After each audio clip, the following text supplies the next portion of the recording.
네, 이재명 무죄 선고가 나와서 여러분들 허탈하실 텐데 최진영 변호사 연결해서 자세히 알아봅니다. 안녕하세요. 네, 반갑습니다. 최진영입니다. 네, 안녕하세요라는 말이 좀 그러네. 안녕 못하죠?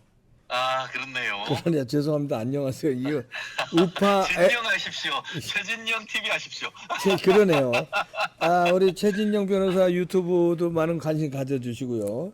자, 이게 예상 못한 거 아니에요? 이거 말이 되는 겁니까? 어떻게든 분석하십니까? 예. 네, 불의의 일격. 불의의 하지만 아직 끝날 때까지 끝난 것이 아니다. 이렇게 총평을 하고 싶습니다. 예. 사실 꿈에도 생각하지 못했던 결과가 나왔습니다. 예. 정말 저희가 법원의 상식 네. 그리고 정의를 믿었는데 예. 법원이 과연 이렇게 판단할 수 있을지 이것을 한마디로 얘기하면은 네. 술 먹고 운전했는데 음주운전으로 처벌할 수 없다는 것이랑 똑같죠. 그거네요. 그렇지 않습니까? 네. 이런 식의 형사 정책을 펴면은 제일 좋은 건 누구냐? 거짓말쟁이 정치인들한테만 좋은 겁니다. 예. 그렇지 않습니까? 그러니까. 왜 우리가 공직선거법상 허위사실 당선 목적 허위사실 공표죄 그리고 낙선시킬 목적 허위사실 공표죄를 합니까? 거짓말 하지 말고 참된 얘기를 해서 유권자로 하여금 제대로 된 선량, 제대로 된 국민의 그 리더를 뽑자라는 거 아니겠습니까? 그러니까요. 이렇게 하면은 1심에서 얘기하는 것처럼 거짓말인지 아닌지 여부는 판사 기준으로 하는 것이 아니고 일반인을 기준으로 하되 그 내용이 상식에 합당한지 여부를 판단해야 되는데 이거는 서울고등법원 판사는 하늘에 있고 우리 보통 사람은 개무식한 무지랭이냐 이런 판단을 이런 비판을 받아도 싼 거 아닙니까? 그러게요. 예. 그렇기 때문에 똑같은 결정이라도 어떻게 이재명이한테만 가면 법원의 잣대가 이렇게 휘는지 우리가 한비자 법가의 시조로 하는 한비자는 법은 그 높은 사람한테 아부하지 않고 먹줄은 굽은 나무를 따라 굽지 않는다. 법불 악의 승불 요곡이라고 했는데 네. 어떻게 법이 힘세고 권력 있는 사람한테 아부를 하고 먹줄이 휜 나무에 따라 구울 수가 있습니까? 이건 있을 수 없는 것이고 대법원에 갔을 때에 반드시 파기환송될 것이라고 생각을 합니다. 대법원 가면 반드시 파기 환송된다. 네, 저는 그렇게 믿습니다. 네. 그런데 이제 우리가 또 이제 걱정하는 게 그 이번 2심 결과를 또 이 눈치 보는 이 헌법재판관들이 이 윤석열 대통령 탄핵 심판에 어떤 영향을 미칠까봐 걱정이에요. 그런 건 어떻게 보십니까? 저는 거꾸로 긍정적인 영향을 미칠 것이라고 확신합니다. 어떻게요? 예. 오늘 뭐라고 했습니까?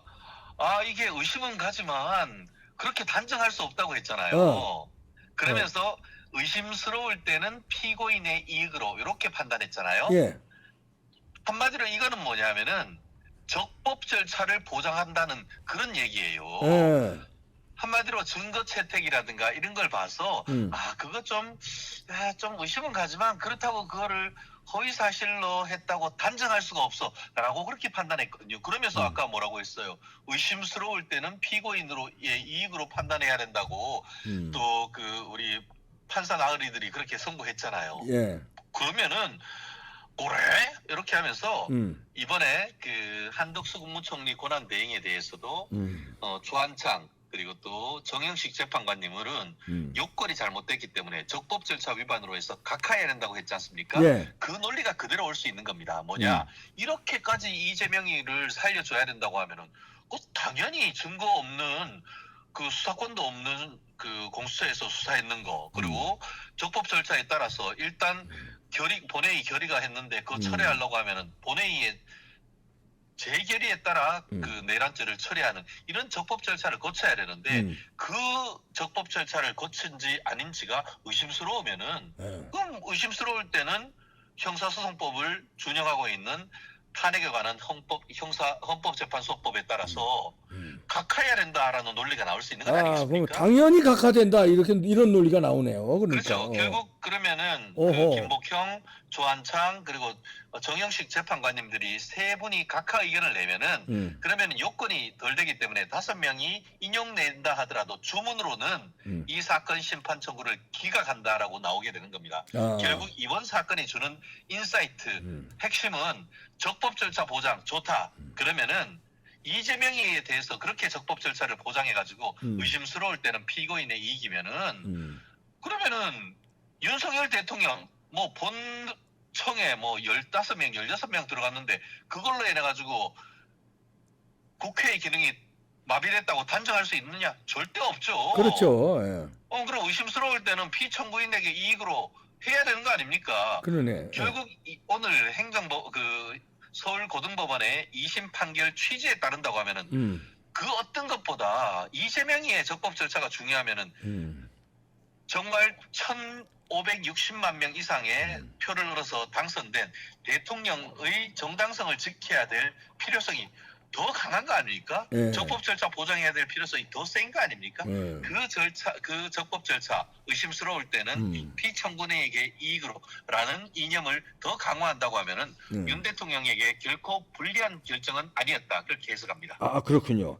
자, 보통의 이제 재판에서, 형사 재판에서 1심이 유죄 나오고 실형, 징역형 나오고 2심이 무죄 나왔으면 대법원 마지막 최종심에서는 1심이 따르는 경우가 많습니까? 2심을 따르는 경우가 많습니까? 이게 바보 같은 질문이지만. 통상이 통상, 어떻게 하면은 예. 1심, 2심 같은 결과였다라고 하면은 네. 사실 대법원 가가지고 깨질 가능성은 현저히 낮습니다. 네. 하지만 1심, 2심 선고 결과가 이렇게 다를 경우. 나뉘었는 우리 볼링 용어로 스플릿이 났을 때는 네. 대법원에서 파기환송되는 케이스가 상당히 있습니다. 아하.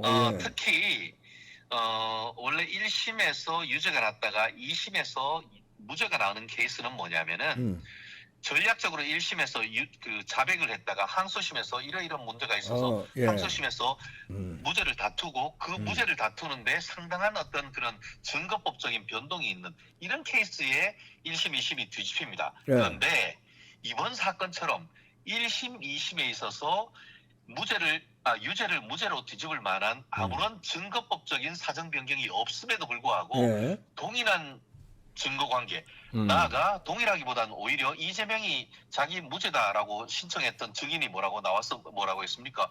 그때 국토부에서 우리한테 협박하는 거 그거 없어요. 이미 그때 종상향 안 해주기로 이미 해준 걸로 제가 알고 있어요. 라고 해서 오히려 유죄를 강화하는 증인이 나왔단 말이에요. 예. 그럼에도 불구하고 동일한 증거 관계를 가지고 1심 결과를 완전히 뒤집는 케이스는 있을 수 없는 일이고 제가 법조 기자들한테 좀 얘기하고 싶은 게 그런 거 있으면 한번 찾아보라고. 어허. 그런 거 나오기가 상당히 어렵기 때문에 예. 그래서 민주당 측 법조인들 패널들하고 얘기해도 예. 이거 참 저희도 걱정됩니다. 이런 얘기 방송 끝나고 하면은 많이 했었습니다. 그런데 이렇게 판단을 하는 걸 보면서 이거 사법부도 이거 믿기 어렵다 하는 그런 생각을 가지지 않을 수 없는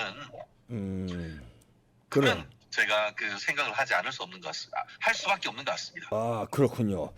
자, 그러니까 우리가 이제 아직 실망할 수는 없죠. 실망할 필요 없죠. 그렇습니다. 아직 섣부릅니다. 그럴 수 섣부르죠? 없습니다. 네. 예, 우리 대법원 이제 파기환송도 이제 대기하고 있고, 그다음에 이재명의 나머지 재판들도 줄줄이 있잖아요. 대통령 선거까지는 출마할 수 있을까요? 이재명 어떻게 봅니까? 우리 이재명 정치적으로는 어쨌든 2심에서는 면죄부를 받은 셈인 거죠. 네. 하지만 조희대 대법원장이 뭐라고 했습니까? 공직선거법 사건은 법대로 해라. 1심 6개월, 2심 3개월, 3심 3개월로 끝내라고 했습니다. 네. 본인이 무죄를 받았으니까 판결문 받으면은 그에 따라서 이제 항소하는 주체는 검찰이 된 겁니다. 검찰이 최대한 빠른 시간 내에 항소 이소를 내야 되는 것이죠. 그렇죠. 예. 그러면은 오늘 판결 선고가 됐고 오늘 바로 그 항소장을 접수를 시키면은 예. 그러면은 소송 기록 통지가 한 2주, 3주 정도 되고 하면은 그 사이에 충분히 상고 이유서는 쓸 수가 있습니다. 예. 그렇게 될 경우에는 상고 이유서 내면은 이제 또 이재명이 상고일서에 대한 반박 서류를 내는 거를 최대한 늦출 거란 말이에요. 아하, 그렇겠죠. 근데 뭐 최대한 늦춰봤자 그거는 한 달 반, 2달 정도면 충분할 겁니다. 그러면은 그 대법원에서 판결을 선고하면은 충분히 3개월 내에는 선고할 수가 저는 있다고 봅니다. 그리고 파기환송. 네네. 그리고 충분히 파기환송이 될 수 있는 그런 부분이라서 우리가 아직 뭐 이런 부분은 섣부르고, 그리고 조기 대선 저는 말씀드린 것처럼 조기 대선은 오늘 뭐 있기가 없지. 어렵다. 있기 어렵지 오늘 조기 그 대선은. 판결에 따를 때도 음, 피고인과 피청구인의 그 방어권 보장, 적법 절차 보장 이런 부분을 굉장히 강조하고 있기 때문에 그런 취지에 따르면은 화이팅 김복형, 화이팅 그 정영식, 화이팅 조한창 세 분이 열심히 그 어떤 그 적법 절차 원리에 충실하신다고 하면은 윤석열 대통령 빠르면은 3월달 내로라도 돌아오실 수 있지 않을까 싶습니다. 아, 윤 대통령. 자, 다음 주, 이번 주는 물 건너갔지만 네, 이번 주는 안 될 것 다음 같습니다. 주나 늦어도 4월 첫 주. 네. 네네. 네. 거꾸로 지금 국민의힘에서 빨리 선거하라고 해요. 그러네요. 네네. 네. 네네. 알겠어요. 잘 들었습니다. 최진영 변호사였습니다. 감사합니다.